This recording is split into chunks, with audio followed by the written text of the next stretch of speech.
زما نوم اشم خان دی او د برنګ اوسېدونکی یم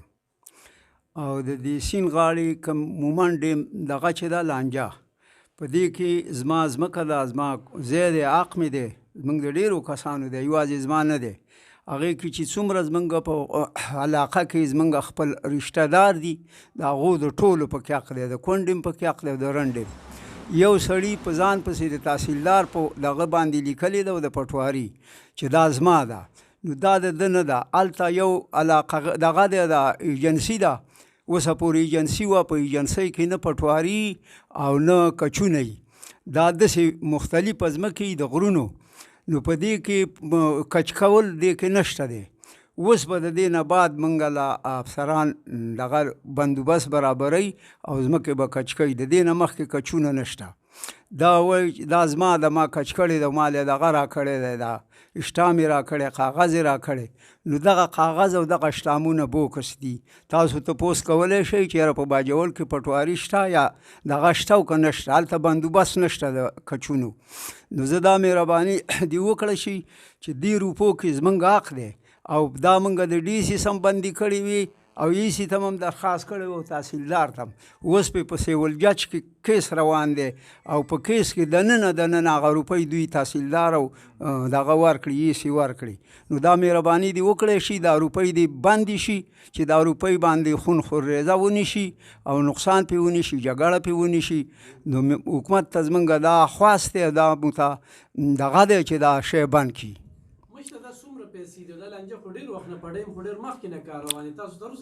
دا جی داسې تقریبا د کروړ او 1.5 کروړه پورې 2 کروړو پورې روپۍ خلکو له ورکړي، د ځای ځای خبره یې که نه. او زموږ دا زما یقین دی چې 10 لکه روپۍ دي، یو ځای 1.5 کروړ دي، یو ځای 10 لکه دي. نو واده زموږ شی دی جي، موږ هغې له ورلو او هغې کې منګه که تاوان تاوان هم کوو او هر څه چې هغه کوو، خو دا شی داسې په غره راغلی دی، ځمکه د چا نه ده خرابه کړې، په دې کې زموږ حق دی او په دغه غر باندې موږ له حکومت دا روپۍ راکړي. هو مخکې په دې باندې موږ ډېرې غلیمۍ کړي، ډېر دغه هم پې کړي، د حکومت خبره خو پکې اوس راله، مخکې نه وه. هغوی وویل چې بلکل به موږ بندي کړو، اوس یې دغه دې ازاده کړي، پیسې څه هغوی پرسنټونه دي هغه به پکې اخیستي. هغه سړی وایي 1 روپۍ تاسو له نه در کومه، دا ټولې خرابوم خو تاسو له نه در کوم. زمونږ 19 کور وایي جي او ډېر قامونه دي، په بیا په عثمان خیل باندې موږ حسابېږو، زمونږ د باجوړ سپوله ده. اخیستي دي ډېر عثمان خیلو اخیستي، دا هر سړي خپل حق دی جي. تاسو د 10 لکه روپۍ ورسره کېږي؟ او د 10 لکه روپۍ ورسره کېږي. یاره دا به تقریبا چې څه د 15 کور وي په غټه باندې، نور خو اوس کورونه اوس خو کورونه ډېر شوي دي، خو پخوا به موږ په دغې باندې تاوان راغېسته په 10 کوره 40 کوره. نو فرض که تاسو ته میلاو نه شي نو څه به کوئ؟ نو که میلاو نه شي نو جي موږ په دې باندې خفګان هم کوو، جګړه هم پې کوو، ځان هم پې وجنو، هغه هم پې وجنو جي. نو ښه به دا وي چې دا شی موږ له پایا کې راکړي، حق هم دی. زما نوم اعظم دی او اوسېدونکی د برنګ یم. موږ دا سړی چې کېنولی دی په دې غره باندې، نو دا زموږ نیکونو کېنولی دی. هغې کې په دې به پخوا زنګوګانې وي، هغه زنګو به بیا په نمبر به راتلو د ورځې. په هغه وخت کې به 1 انیز اخیسته، دا خره به هم چې پورې ایستل که نه زموږ نیکونه کړي، نو هغه خر به یې راکېده او 1 انیز به یې ورله ورکړه. بیا به چې کله زموږ دا مشران نه وو، دوی ته به یې ویل بله لکه زما نمبر ته وکړه. نو بیا چې کله به هغه نمبر ختم شو، بیا به رالی حساب کتاب به ورسره وکړو. نو په هغه وخت کې یا 2 روپۍ یا 1.5 روپۍ وه، هغه به کېده، هغه به یې ورله ورکړه. اوس خبره دا ده، دا حکومت چې راغی د دې ډیم مسله پکې راله، په دې ډیم باندې پیسې راوتې دي. اوس هغه مالک خو لکه ټول مالکانان دی، الله مالک دی، خو هغه موږ کېنولی په دغه ټیم کې. اوس دی وایي چې بای په دې کې د تاسو سره ما سره میس هم نشته، دا شی زما ځان لدی موږ ورته دا ویل چې هلکه حکومت شته موږ به درخواست ولیکو د درخواست هم ولیکه اے سی صاحب له م ورکړه اے سی صاحب بیا څه چل کړی دی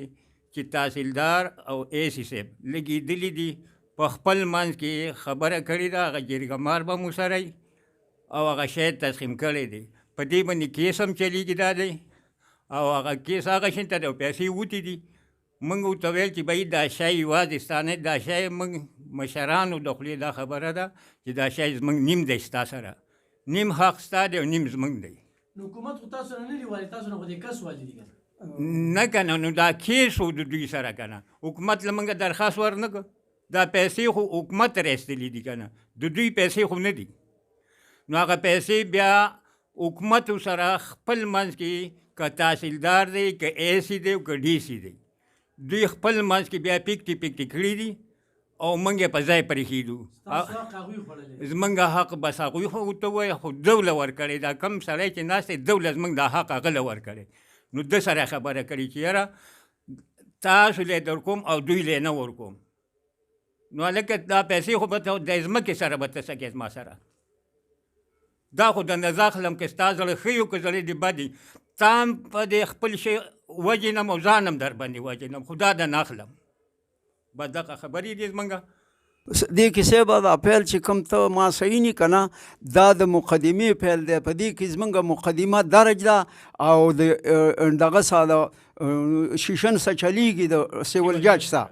او جی که دوی موږ سره داسې کار کوي دا د باجوړ افسران یې کوي نو په دې شي باندې زمونږ دیم وجینو او ځان هم پرې وجینو نو زما ستاسو ته دا خواست دی چې بالا افسرانو ته دا سوال زما دپاره وکړئ چې په دې شي باندې خون خونریزه جوړیږي او دا شی دې بند کړی شي عدالت کې کیس او نور کیس چې لو شپاړسم تاریخ هم دی را روان نو دا مهرباني دې وکړی شي چې دا عدالت نه هم دا مطالبه کوو چې دا پیسې دي په هغوی باندې کړی شي د چا په ضمانت یې ورکړي یم ته دې واخلي او که په داسې یې ورکړي یم ته دې واخلي موږ ته د خپل حق را کړی شي او که ګورنر صاحب له نه یې تلي موږ خامخا به ځو چې داسې حالات یې نو ځو به موږ او هلته به هغه ته هم دا خپل جړه پریاو کوو خو زموږ دا جړه دا مهرباني وکړئ هغوی ته ورسوئ ښه صاحب په دې کې داسې کار دی که نه چې موږ به دا ګورنر له لوی واړه ځو چې موږ له دا شی رانیکي او د ګورنر د بنګلې مخې ته به موږ احتجاج کوو او خپل جړه به ورته وړاندې کوو نو دا مهرباني دې وکړه شي چې دی د دې خبرو نه خبر شي د دې افسرانو نه دې تپوس وکړی شي چې ولې نه ورکوئ څه چل دی که څه نقصان وشو نو ذمهوار بیا دوی